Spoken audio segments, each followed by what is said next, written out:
Good morning, good afternoon, good evening, wherever you are in the world. On the show today, well, to be honest, it's a bit of a quiet week in MotoGP, but there's always something to talk about. There's definitely always something for Keith to talk about. But remember, in the meantime, if you want to send any questions in, you have been doing them. Keep them coming. Voice note us, or the old-fashioned way as well. Just write them down. podcast@crash.net is the email address. Let us know if it's a voice note. Keep it to 30 seconds-ish, and we'll get you on the show. Right, the recording date is Tuesday, the 21st of February. I'm Harry Benjamin with Pete McLaren, Crash's MotoGP editor, and of course, former Grand Prix rider and British champion Keith Hewin. Now, we thought first up we'd have a little discussion. It's been propping up in the news the last week or so.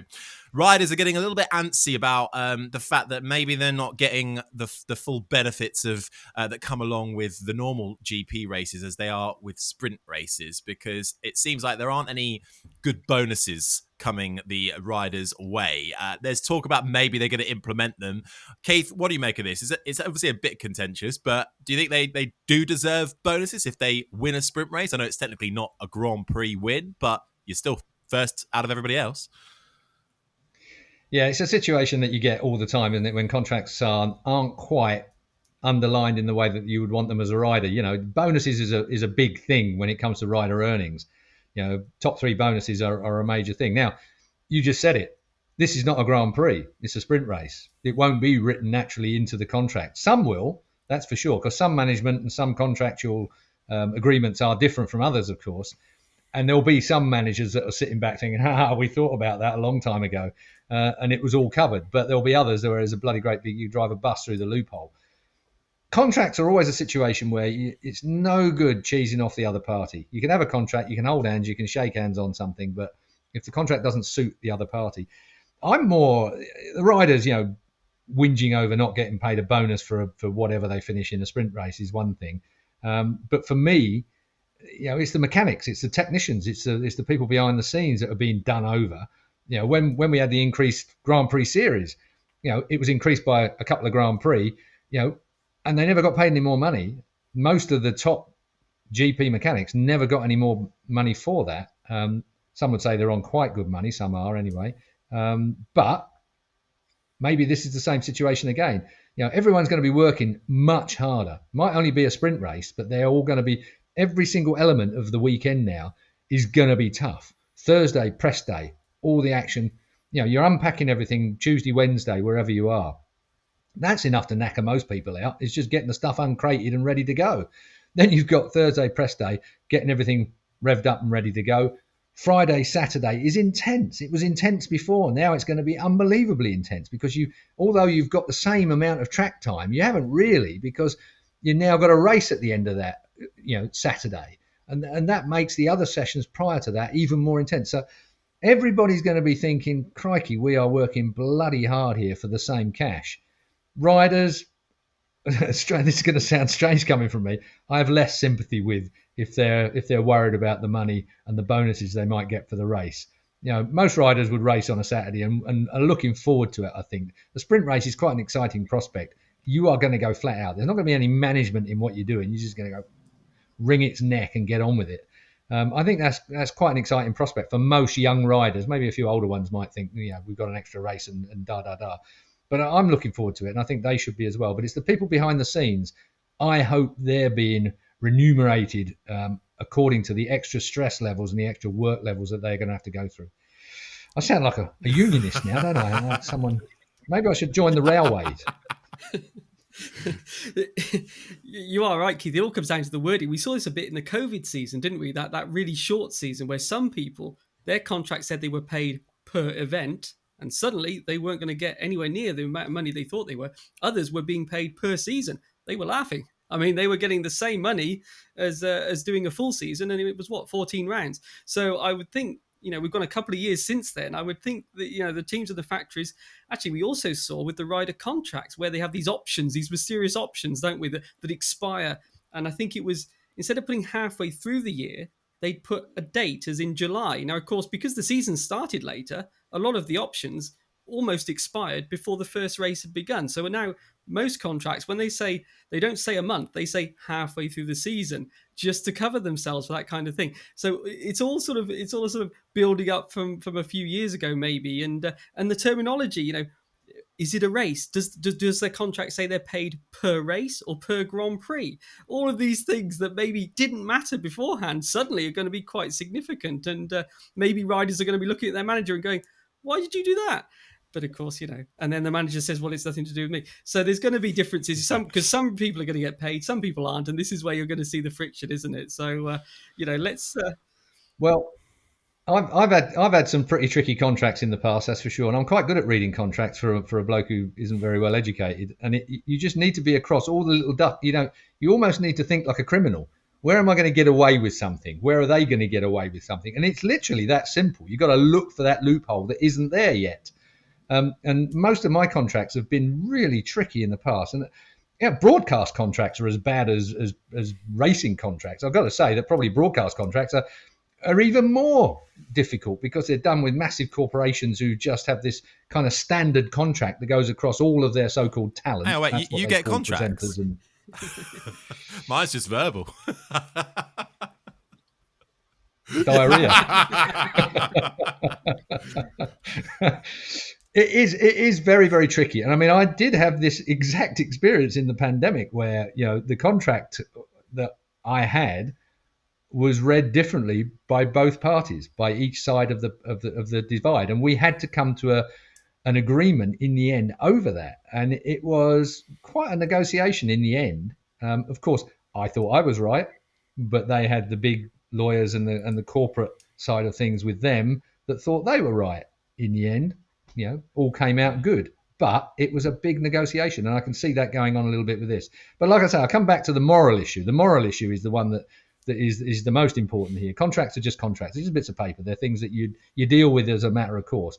And the only time you really need a contract is when it gets to litigation. Let's you know, this is what was agreed and it's in writing, so you've got the structure of it.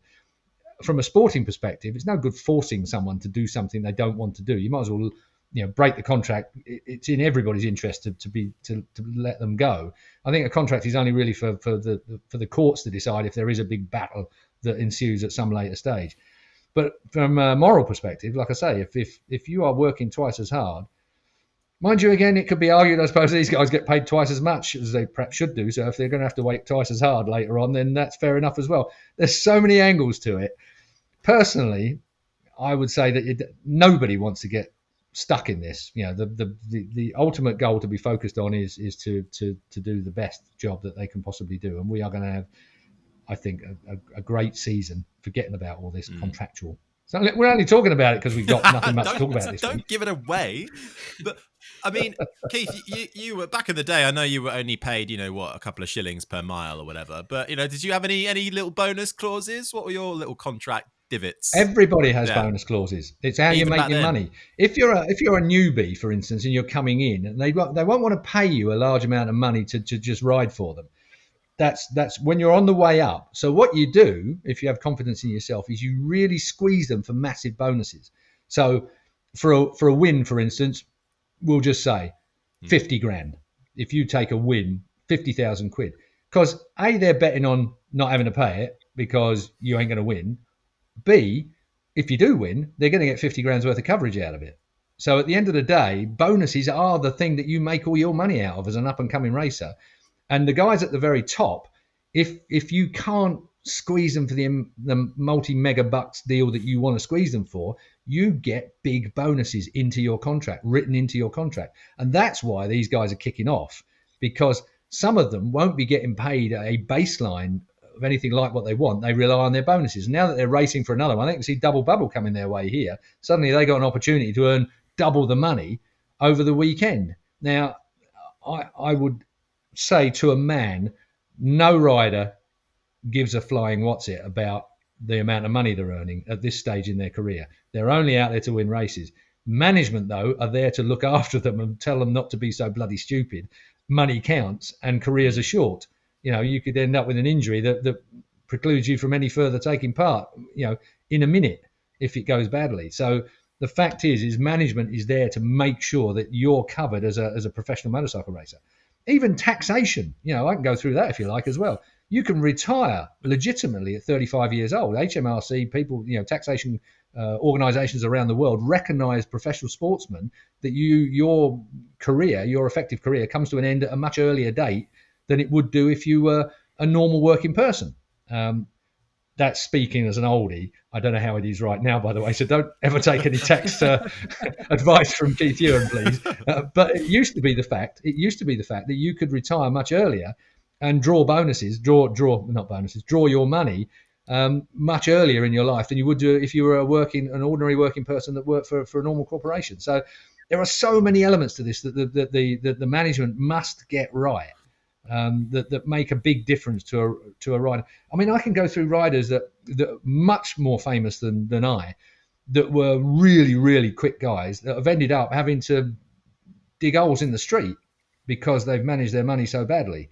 And it is a crying shame when you see a near superstar financially in trouble. And there are a lot of guys that have found themselves in trouble.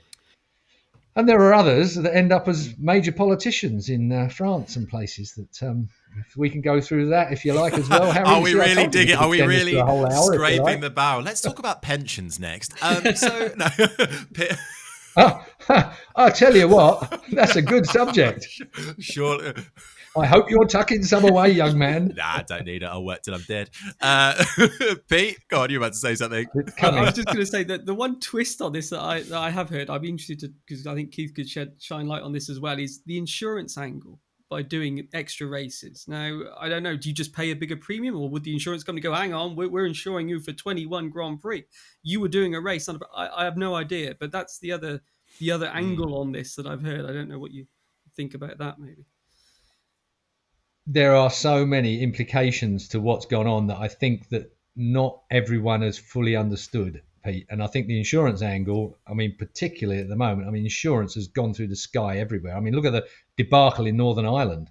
They've cancelled all of the races in Northern Ireland because the insurance premium's gone from a couple of $100,000 to £450,000 or whatever it is. So the Northwest 200 and all those road races are all under threat at the moment. Now, they've gone even to a GoFundMe page at the moment to try and rescue the Northwest and the like. I think there's something like £100,000 already been pledged by fans to try and keep that going. Slightly different kettle of fish. The Northwest 200 obviously is a free race for people to go to see for free. It only gets funded by people buying programs. But I think the underlying point is insurance rates have gone through the sky. I mean, my home insurance has doubled this year compared with previous years. That's without making any claims, by the way, before you get them. We're living in an evolving world at the moment. It's something where these things that we took for granted, like insurances, like bonuses, like all sorts of things, in the broadcast world, I've noticed that the rates, for pay for people to work on broadcasts, this one excluded, is half in some respects. There are lots of people that are going to be working for less money as we move into the future. Now, like I said just a moment ago, is that because we got paid too much in the first place? I can give personal experience of this. One firm I worked for was double what I worked for the next firm, which was double what I worked for the next firm. And that's over the last 10 years. That's the difference in the way that things have gone in just broadcasting. Everything is leveling out at the moment, and that comes out in so many different ways. Look how expensive it is to run teams. Suzuki, we still haven't got to the definitive bottom of why they dumped the thing after they just signed a new 5-year contract. But my reckoning will be the world has changed direction. I think they're focusing probably more on electric bikes or whatever it might be, or electric cars, because Suzuki obviously is a car company as well. So they've decided that MotoGP was not the direction for them. Why would you spend millions and millions of yen on MotoGP if that wasn't where you were aiming to go into the future? I mean, we may find that Suzuki have pulled a proper flanker here with that by getting ahead of the game, whereas everyone else will have to now catch up with whatever developments they're heading for in the future. Quite possibly. This has all reminded me of one time. Sorry to bring it to F1, but I once had a chat with a team principal who was an interim team principal, right? That he looked after the Lotus Renault team in 2013 when Kimi Raikkonen came back. So he came back with them in 2012, then was back then the second year, 2013. And he told me that Raikkonen's contract, and Lotus had no money at all. And he told me that Raikkonen's contract, he'd agreed for every point he scored and the bonus amount would be €50,000 for every point he scored. First race comes around, he wins the bloody race. So already Lotus owe him 1.2 something million, and you're like, whoa. But the thing is, Raikkonen is of the kind of guy that would bet on himself. He really is the personality that would bet on himself, and there are riders are like that. Hugely so. They bet on themselves. Okay, I can't nail it down.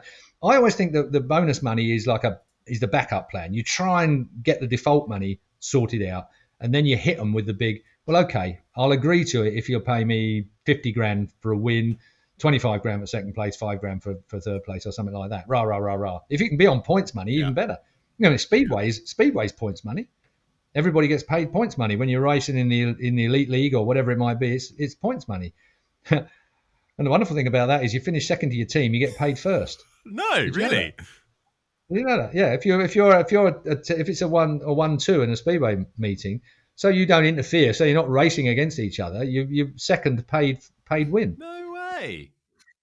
Well, it used to be like that. I'm fairly sure it still is. I mean, not that I follow speedway as closely as I used to, but it's a situation where it's a team sport. Remember, even though you're both in it, so you can just imagine, can't you?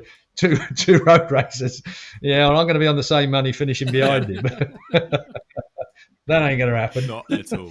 There's definitely have been a few cases, and I remember Tito Rabat in Moto2 where the teams have been caught out by that bonus clause, like you say, Keith, where a rider has really backed himself and the team's gone, he's not going to do that. And he's gone and had incredible success. So that most of the, I think, Tito Rabat's when his title year at Mark VDS, I think almost half the budget was going on his bonus money. I mean, well, there's another story I can tell you. The first international, there you go. It was in black and white, Harry. Don't you start on me. The first international I ever won was the Northwest 200 on the roads of Northern Ireland. I went there. I remember they signed me at Salzburg, at the Grand Prix at Salzburg. They signed me up for this deal. And they put us on so much a lap and all the rest of it, a bit of start money. It was quite a complicated deal at the time for the likes of my brain anyway. And of course, there was lap money. So every time you got to the finish line, if you crossed it in front of the bloke next to you, you earned an extra £1,000 or whatever it was. It was quite good money.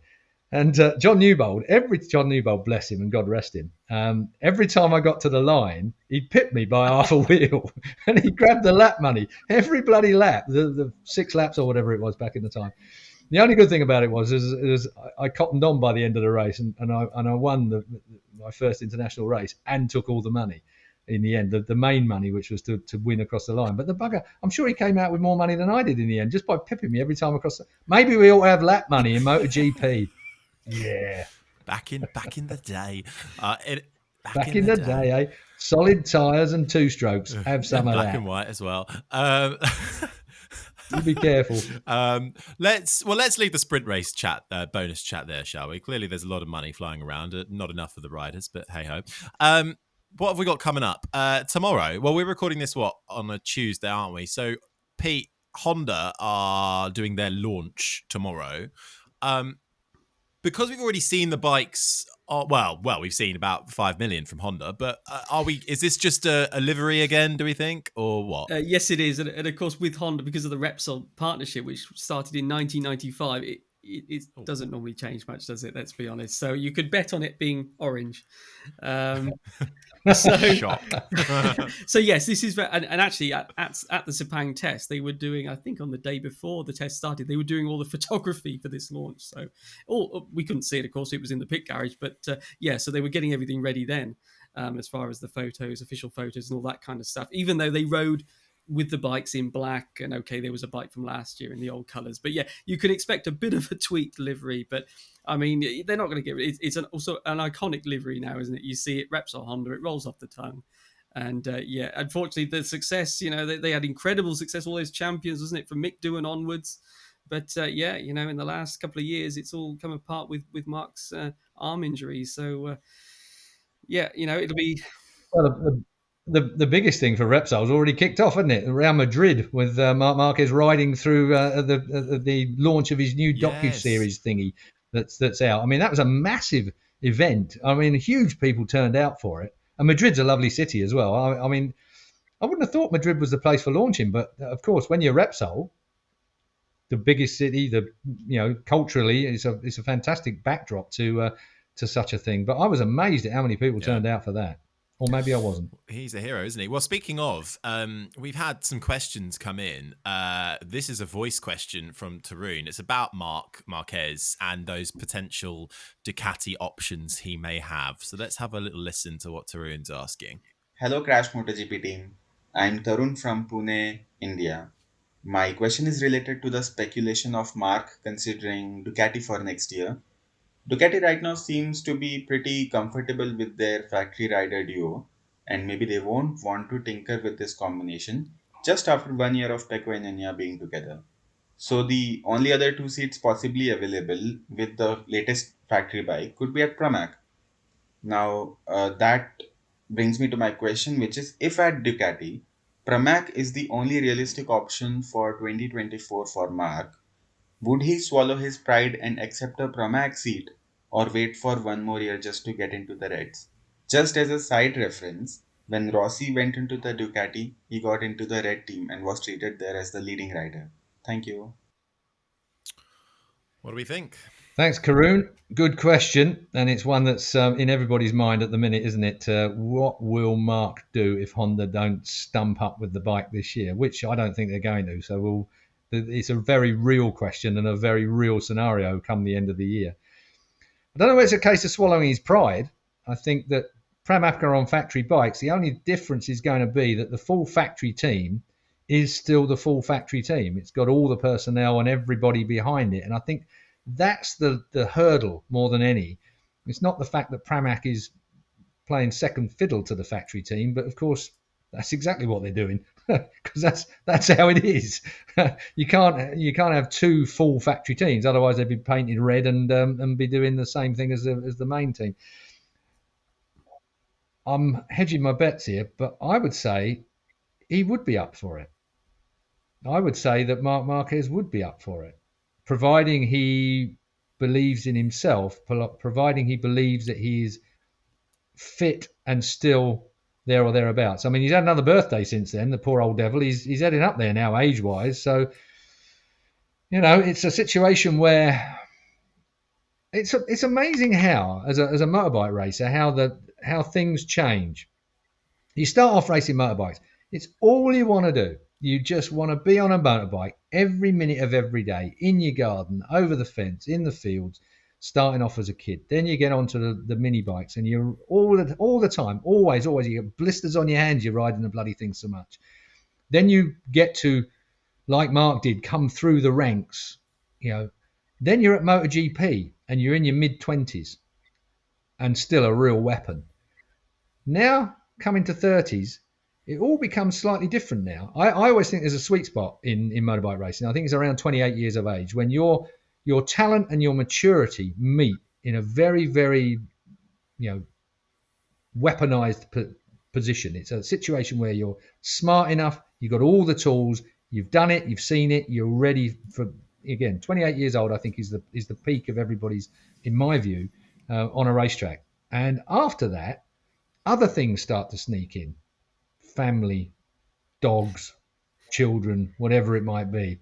And suddenly it starts to interfere a little bit. And some people don't cope with that as well as others. Now, there are some drivers and riders who go on almost into eternity with their careers because they're able to. They're able to still focus fully on what they do. But some are affected by it. Some are, it just tapers it tempers their determination, their whatever it is, it filters it slightly. Even they don't know it until after they retire, and then they look back and they think, do you know what? I just felt a little bit different there, and they're not prepared to put it on the line as much as you need to at this kind of sport. So it'll be interesting to see how Marc Marquez develops in that area. It's psychological. It's a situation where your focus is not as focused. All of a sudden, you've got a broader look on, other things, what's going on in the world. If you asked me when I was 20 what was going on in the world, I'd have said, well, my front wheel. because that's about all I could see. And I think that as you get older, you do suddenly, you're affected by other things that are going on around you, and that goes from personal relationships, your own family, what's going on in the world. Obviously, at the moment, it's a disaster area, and that for me will be the thing that which will do Marc Marquez more than anything. I know that's getting away from the question that Karun put, but the point is that it's what Marc Marquez is feeling in his head and his heart. And he's a very smart man. He realizes exactly what's going on about himself and about everything else. And if he feels that staying with Honda is the right thing to do because switching to Ducati, he won't be able to motivate himself as much as he would need to do that, then he won't change. But if he feels that he's still got it in him and he feels like he really, really still wants it, then yeah, I can see him making a move to Ducati. It was a long answer for Karun. Sorry about that. You expect nothing less from Keith, yeah? Pete? Cheeky young man. No, it's interesting points you raised there, Keith, about the desire or the obsession, isn't it? Well, at what point does that start to taper off? I mean, Marc is the only guy with more than one title in MotoGP on the grid at the moment, isn't he? And he's got 6 of them. The other guys have only had 1 each. He's in a completely different situation to the other guys. And then, as you say, he's getting on older now. He's getting on a bit. But that's really what surprised me with all these injuries was that he didn't throw the towel in, did he? He kept coming back, and I think there is still that fire there. But you have got to think, what does second place mean to Marc Marquez? Nothing, in my view. Absolutely nothing. If he was to finish second in the World Championship this year, he would immediately forget it. You might say, oh, a great achievement, coming back from all these injuries. I think for Marc, that means nothing. He's here to win the World Championship. And how long will he be prepared to be patient with Honda? That is the question, isn't it? It's he seems to be getting a bit more clear in his comments, doesn't he? About things like the biggest improvement over the winter. That was my arm. And things like that make he's just putting the pressure there, isn't he? And saying, look, guys, I need the bike now. It's been years now. Ducati has the bike. This is what we know. And, the contract situation was outlined there. We did kind of see this, didn't we, where Casey Stoner moved to Repsol Honda and they had to run 3 Hondas for 1 year, didn't they? Because they tried to sort of, Dovey, would you mind moving to the satellite team? And he did talking about contracts earlier, Keith, when I think you'll find my contract says the factory team. And so he held them to that and they had to have the 3 bikes. Now, the situation with the Ducati riders, presumably, we heard a lot, didn't we? All last year we were talking about Jorge Martin and Enea Bastianini. They're both signed to the factory and they will be placed at a team. So conceivably, they could sort of shuffle people. Now, again, it then comes into what Keith says as well, which is about you've got to keep the rider happy. If Bastianini's going to go, there's absolutely no way I'm being moved back to the satellite team, then it'd be a bit of a mistake. Do Ducati need Marc? That's the other question, isn't it? I mean, they've won the World Championship now. If Marc wins, people say it's Marc. It's there's a lot at stake there, and I don't know. I just think honestly, I'm going to disagree with Keith on this. With all respect, I don't think he'd go to Pramac. But in my view, I think he would. He's Marc Marquez. He's the biggest guy in the sport. You were talking about him filling up the streets of Madrid. I just think he'd want to be in a factory team wherever he goes. Rossi wasn't prepared to go satellite, was he, till right at the end of his career? And I just think that Marc, he wouldn't want to be the guy who has the parts after those guys at the factory team. But just my opinion. No, it's a good opinion, and I think you're more right than I am, Pete. I've got to give you that. I mean, I think that his age, a factory team is naturally where he would want to be. Would he risk going to a slightly less than factory team? It's a question of what Ducati behind the scenes would do with Pramac to get him to where he needed to be. That pressure you talk about, if he won on a factory bike, it would be Marc Marquez winning. And if he lost on a factory bike, it would be the bike that was losing. That's a very good point. And coming into Pramac, if Marc was to come into Pramac, that gets rid of that scenario. Because if he comes into what seems to be a lesser team, then it kind of protects Ducati. But Ducati have still, they can give Pramac whatever they want to give Pramac. They can give Marc Marquez whatever they want to give Marc Marquez in Pramac, even if it's extra personnel, whatever it is that makes it work. It's a really good question, Karun. And personally, I would be just ecstatic to see him come into an independent team on a new bike. I mean, it would liven up 24. That's for sure. The other thing I would say is that if he wanted to move his team, bring his team with him, which he's always been with in MotoGP, it would be a lot easier to do it at Pramac, wouldn't it? Well, we wait and see how the cards fall. Thank you very much for the question. Now, we actually have had if you've seen me glancing away, if you're watching on the video, it's because I'm finding the conversation boring. But also, this is fresh. Imagine how we feel. But this is fresh off the press. It's just come in on the email. I have not listened to this, so not very good editorial processing. But let's see what it says, shall we? Let's have a listen. Okay. Hey guys, my name's Zach from Manchester, and my question is, should factory teams with no satellite team get additional testing of some form? It seemed from the tests that Fabio and Yamaha as a whole were just overwhelmed with testing new parts in order to keep with the likes of Ducati and all the other manufacturers. Potentially, Suzuki have also left the sport for the reason of knowing they can't bear the cost of running a satellite team, and in the long run, they just can't keep up with developing their bike like the other teams can, when the other teams have got 4 bikes or more, like Ducati with 8. So, should there be additional testing or additional allocation of tyres for these teams? Anyways, keep up with the great work and look forward to hearing for your take on this. Top man, thank you very much for that. It's a good one to throw in there, Harry. Yeah. Well done for spotting that. Do some more work earlier next time with you, so we got some prep for it. But the point being, I think the testing thing is annoys me, as you know, because I've rattled on about this so often. I understand what's being said there as far as the extra testing for some are concerned, but the trouble is when you've got 8 bikes of any one particular manufacturer, they've got more data. They've got 8 times the data. Whereas if you've got Yamahas and you've only got 2 Yamahas out there, unless you're given 8 times the amount of testing time for those bikes, maybe that's a situation. You get so many hours per manufacturer or something to try and level it all out. You're always going to have a disproportionate amount of data that's coming in from a factory that's got 8 bikes on the grid compared with one that's got 2 on the grid. And that takes a lot of manpower to manage, and we've touched on that subject as well. It's all very well having 8 bikes, but then you've got to have 8 times the size of the team to be able to get the kind of data away that you need to disseminate over the course of the period of time. It's a very complex thing. And aero, don't even get me started on aero. We got all sorts of combinations. Each rider can have a different aero package compared with his teammate. It's a situation where, or teammates in the case of many. So it's a complex issue. I still maintain that I think that the cutoff should be 3 or 4 Grand Prix in. That's when everything is set, so that people can change stuff in those first 4 Grand Prix. Okay, there's no more testing because there is not going to be any more testing. But if you want to try something at a Grand Prix in free practice 1 or whatever it might be, it's already actually that free practice 1 and 2 is already like a Grand Prix anyhow, just to get yourself through. Now that 1 and 2 are amalgamated to get you through to qualifying 2, if that's where you're aiming to be. So qualifying has slightly changed again. You've got free practice 1 and 2, which is effectively qualifying to get you through to qualifying 2, because everything's been shortened up because of the sprint race on a Saturday. This is a very complex area, but I still believe that the cutoff, the point at which they say you can't change anything else, should be 3 or 4 Grand Prix in.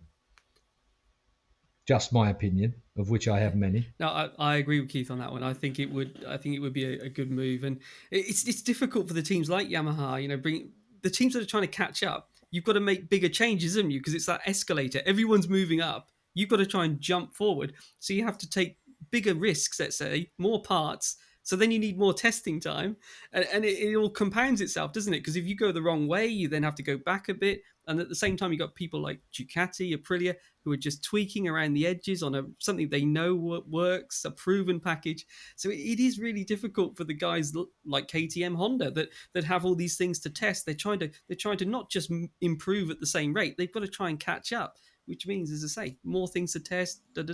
I don't know what the answer is completely. I've always actually felt that maybe the satellite teams should be given something extra. Because of all the disadvantages that Keith mentioned of not being in the official teams, give them something, something that like a concession, give them some kind of something extra for those guys. I agree. At the moment, it's just done on manufacturer, isn't it? So it doesn't matter if you're satellite, you're on a year-old bike, or you're on the latest factory bike in the same team, you're under the same rules. And I just think that maybe is an area they could sort of tweak as well. I wouldn't be surprised if that will happen in future. It is a situation where in the olden days, back in 500cc days, satellite teams, privateer teams were paid more travel money than the factory teams. Double the amount of money they were paid to get to and from Grand Prix, because they are the poor version. They didn't make a lot of money, didn't have a lot of sponsorship compared with the factory team. So it's not been set quite as the precedent that we're considering. But I think you're absolutely right. It could be a little bit more test time. Maybe the shakedown tests are allowed to run their full team. The proper guys. In the shakedown test, so they get more track time for the main men, not just the test riders. I mean, Yamaha are at a disadvantage, and you can't blame Ducati for this. Ducati have committed themselves hugely over a lot of years, and how long has it been since they won a world championship? It was Casey Stoner. They have been committed for a long, long time, whereas Yamaha have sort of got away with, a lot less commitment financially compared to Ducati, and have won championships. And now we've got Yamaha looking again with I won't say an old-fashioned motor, but a motor that's different from everybody else's pretty much, and that have only got 2 riders. So it's a tough time for Yamaha, but they've kind of not been there or thereabouts. Satellite team, test team, so on and so forth. They make some effort towards that side of things, but not really as much as you would think.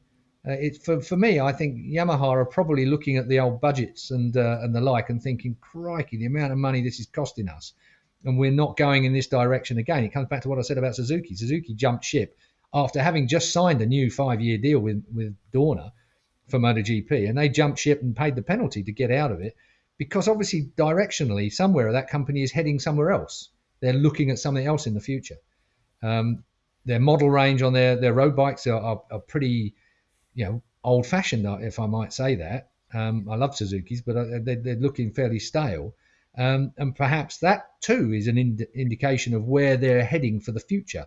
They're just stocking up in their war chest for whatever they're going to be doing later down the road, maybe. Like I said, electric bikes. Oh, just ruins me, just the thought of it. Oh, well, I mean, it's a great question from Zach. So thank you very much, Zach, for sending that one in. We've got loads to get through, which is great. Not voiced this one from Luke. Luke from Yate. Been following your podcast for a while now and really enjoying the content, especially during the off-season. Thank you very much, Luke. With the advancements of technology and aero coming in recent years, is there ever likely to be a cost cap implemented to stop bigger teams with bigger budgets gaining too much of an advantage? So similar to what we've just been speaking about. But then he also follows that up with, I've also got a question with regards to the technology with regards to cameras on the bike and the rider. Are there any discussions to include helmet and visor cams for this season? Well, there's 2 questions there. Which one do you want to go with first? Visor cams and stuff like that. I mean, that's an ongoing. I mean, Dorna are cutting edge, ahead of the game with, people buy technology from Dorna, look at technology that Dorna are achieving. I mean, they've come up with some brilliant innovations over the years. So Alex Rins had one, didn't he? Not too long ago, I seem to remember. Yeah. Well, I think there's other developments going on at the moment. The safety front, Pete's particular platform. If you go back to the rider indication of when there's incidents ahead and the like, you're going to see more heads-up display. I think in the helmet, in the cockpit area of a bike. So I think there's a whole load of things, and they're not going to want to be tripping over those connectivity issues, of which there may be many. Bit like when they upgraded the jumbo jets for a new video system on the jumbo jets, and they all melted in the seats. You can't plug everything into an older system. You need to develop it in degrees. And I think that I'm sure Dorna have got a whole load of things. I mean, just look at what you can do with your camera on your phone nowadays. It's just amazing. Bloody hell, we never even had mobile phones in my day. Stick your iPhone on your camera and job's a good one, I'd say. Yeah. Stick it in your head. Done. What was it? The shoulder cam, wasn't it? That was the one last year. That was it, yes. Yeah, that was, I think, the one you're thinking about, Harry. Yeah, that was on a few people. I assume that will be continuing. Yeah, I have no knowledge of the cameras beyond that, but that's the one that stands out for me. That was last season, right? Wasn't it? Or I seem to think, yes, was it longer? Last season. It was last season. Okay. Yeah. But not on everyone. Obviously, there was a different rider. I think Banyai had one, didn't he? And things like that. It was interesting because on some of the guys that had it, it looked like they blanked over a bit of the dash. Team that you could see what was on their dash, so they were just covering that up. But and the cost cap was the other part, wasn't it? That sounds. I don't know anything about that. You'll know that from Formula One, Harry. It sounds complicated to me, and I think the teams won't want. I think it's easier to try and... It is true, isn't it? Motorsport is an unfair thing. You put people out to race with completely different budgets. And that was always the thing when Suzuki won the World Championship, going back to Suzuki, because not only did they beat the other factories, they did it, most people believe, with far less resources. So it was also almost a double victory in that sense. But you never really know, do you, how much resources certain teams have over the others, and it obviously plays a big part. But trying to control it, I don't know. I think all these arguments that have happened in Formula One over what's being spent and everything else, I think it's easier just to try and limit, just to try and take away. Whenever I've spoken to the rule makers, if you like, what they want to do is limit the impact of money, so that you can't just throw large amounts of money at something and you will just win the races. They try and make it so it's diminishing returns. So you might spend 1 million and it'll make the bike a second a lap quicker. But if you spend another 2 million after that, it might only go about 2 or 3 tenths a lap quicker. That's kind of what they're after, is that it actually doesn't make sense for manufacturers to just pump money in, because they're not going to see a return for it. Obviously, aerodynamics is an area where we don't know yet exactly if that's going to be this massive sinkhole of money or not, but we're already seeing it quite refined, aren't we? I mean, we're seeing the wings get smaller even. The Ducati wings this year, I think Bagnaia, they look like they've got smaller again, because they've realised, the bike's, it's not as manoeuvrable if you have those great big wings on. So we're seeing it's details. Definitely a sinkhole, Pete. Yeah. But it's definitely it's a sinkhole. Details now, isn't it? And I think it's quite rapidly gone from this brand new thing to actually being quite established, and we're now on these tiny refinements. And I'm not sure over a race distance, the rider still makes the difference, I think. And Mark could drag. Well, he did. He dragged that bike around without any wings, didn't he, for 2 laps at Sepang? But all these things count. It's how much they count. And I think you can't buy a championship. I mean, Ducati didn't win because of the money. They won because of everything. All of the design, all of the data that Keith's on about, all that kind of thing. It all played its part. But they didn't just open up a checkbook and say, "Give me the world championship." It's just not possible, I think. Oh, well, thank you for sending that in, Luke. In a similar vein, well, sort of, Rick has sent this in from Tampa in Florida.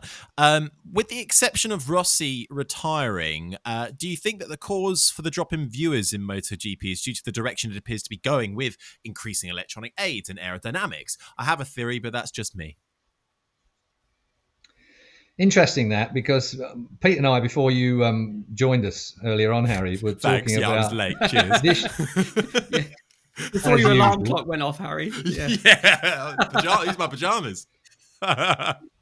Was that we were talking about is this the year where World Superbike starts to eclipse in some marketplaces the popularity of MotoGP? Now, we've seen it in the past where in certain marketplaces World Superbikes were above the then 500cc early days of MotoGP. And World Superbikes at the moment, considering they're just bloody old production bikes, some would say, are doing a great job. It's a great series. It's going to be a fantastic year in World Superbike this year. British Superbikes is a fantastic series. Massive gates, massive people at trackside. It's a real event. Is MotoGP losing a bit of gloss? I think some promoters have charged too much money to get in. Mugello, last year was crazy money, or the year before, I can't remember which one it was. But it's kind of a situation where MotoGP is the premier class, no doubt in my mind about that. It is, prototype class, the very best on the very best bikes. But World Superbike is coming up at the moment in popularity. People only have so much time to watch sport and only have so much money to go and see sport. It's a very, very fine line. Not many people can afford both. As soon as they're starting to look at what their favourites may be, I mean, if we did a poll on Crash, it'd be quite interesting. You'd have to do it in each marketplace. MotoGP in this country might not score as high as maybe British Superbike, because we've got a close affinity with British Superbike, and it's on our own tracks here in the UK. But in other countries, that might be different, of course. So, which is going to be the worldwide favourite in 2023? I think it's still going to be MotoGP by quite some margin. But World Superbike is on the march again now.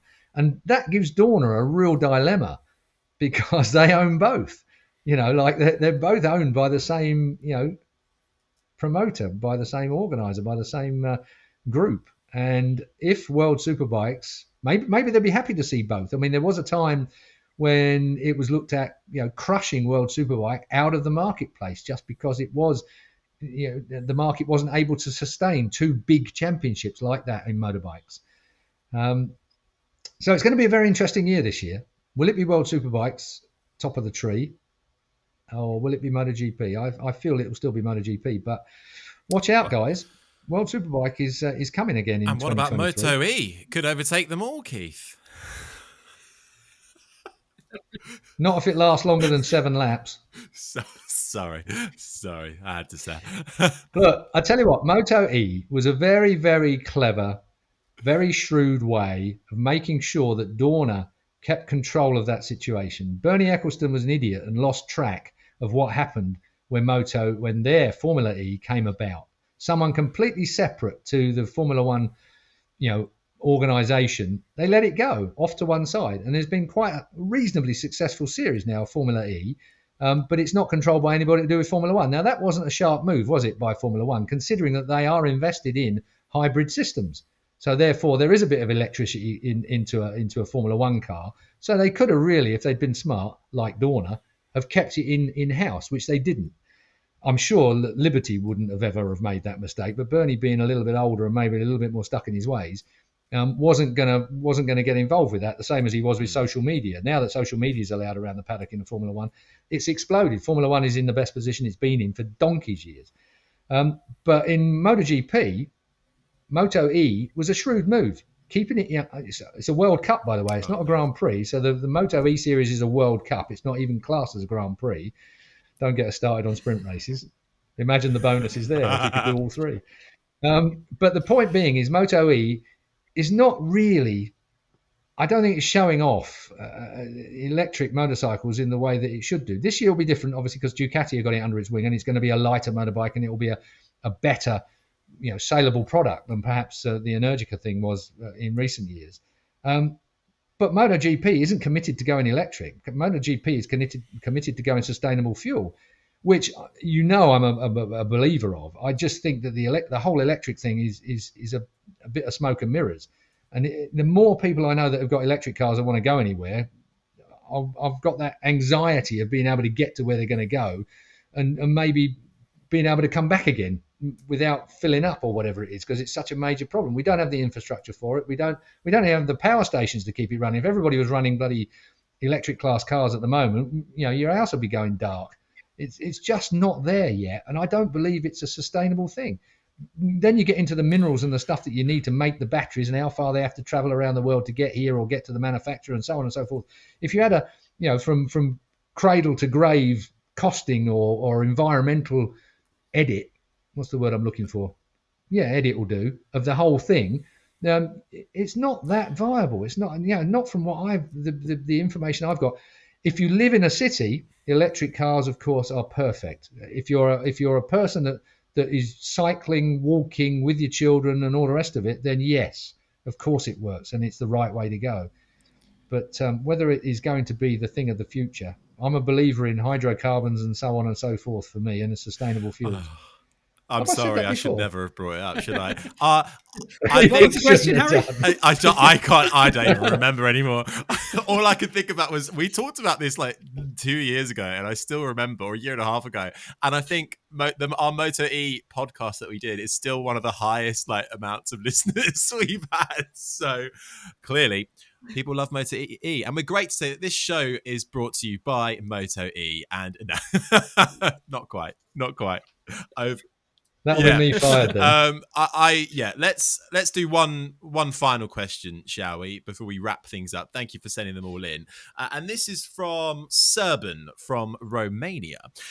If Pete and Keith could pick from regulations across MotoGP history, what would be the perfect combination of rules for you and why? For example, Michelin 2016 tyres, factory electronics, no ride height devices, 990cc engines or 500s. What would you go for?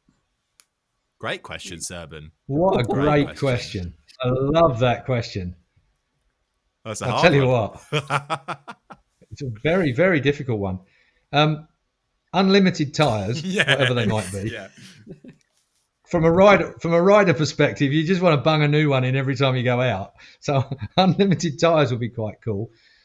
The thing is, we're in the best position rule-wise that we've ever been in from the point of view of racing standards. I mean, again, even if you go back to the relative distant past of good old Hewans racing, if you were within 5 seconds of a factory machine over a lap, you were doing quite well back in the day.